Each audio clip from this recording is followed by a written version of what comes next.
আসসালামু আলাইকুম। সকলে কেমন আছেন? কী অবস্থা আছেন জানাবেন। মিডল ইস্টের যে অবস্থা বর্তমানে দেখতে পাচ্ছেন, একটা হলো যুদ্ধ, ইরান ইসরায়েল যুদ্ধ।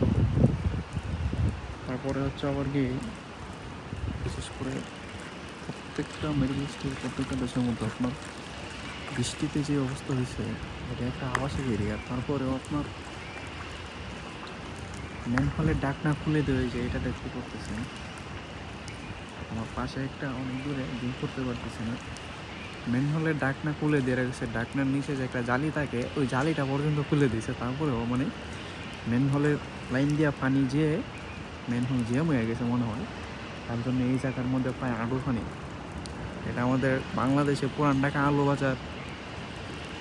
আলু বাজার গুলিস্তান, তারপর সিদ্দিক বাজার, বংশালু এরিয়ার মতো হয়ে গেছে। মেন হল দিয়া পানি যায় আর তারপর মানে আপনার পানি শেষ হইতেছে না। তো এই মিডল ইস্টের অদূর ভবিষ্যতে যে এটার চাকচিক্যতা হারাইতে যেতেছে, এটার একটা জ্বলন্ত প্রমাণ, জ্বলন্ত উদাহরণও বলতে পারেন। ঈদের নামাজ পড়ছি আমরা বৃষ্টিতে ভিজা বলতে আপনার নামাজের কিছুক্ষণ আগে বৃষ্টি হয়েছে, তারপরে আমরা যাই নামাজ পড়ছিলাম। ঠিক ঈদের পর থেকে যে বৃষ্টি পড়া শুরু হয়েছিল, এখন পর্যন্ত এই বৃষ্টি পড়তেছে। ঈদ গেছে আজকে কতদিন সবাই তো জানেনি ভালো করে।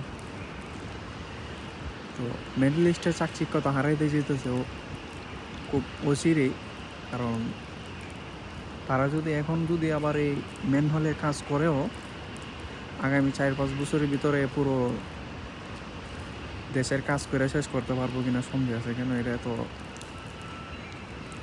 এত স্পিডে করা পসিবল না।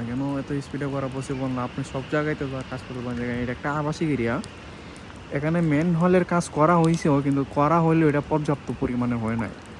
পর্যাপ্ত পরিমাণে না হওয়ার কারণে আপনার পানিগুলো জমে গেছে এইরকম। এইটা একটা আবাসিক এরিয়া, তারপরে এখানে পানি জমে গেছে। এটাও বেশি দিন হয় না করা হয়েছে এই আবাসিক এরিয়াটা। কিন্তু আমরা যে এরিয়ার মধ্যে থাকি ওই এরিয়ার মধ্যে অবস্থা আরও ভয়াবহ। একদম আরও পর্যন্ত পানি জমে গেছে, গাড়ি গুড়ি চলতেছে একদম ধীরে স্থিরভাবে, বুঝতে পারছেন। রাস্তাঘাটের অবস্থা খারাপ,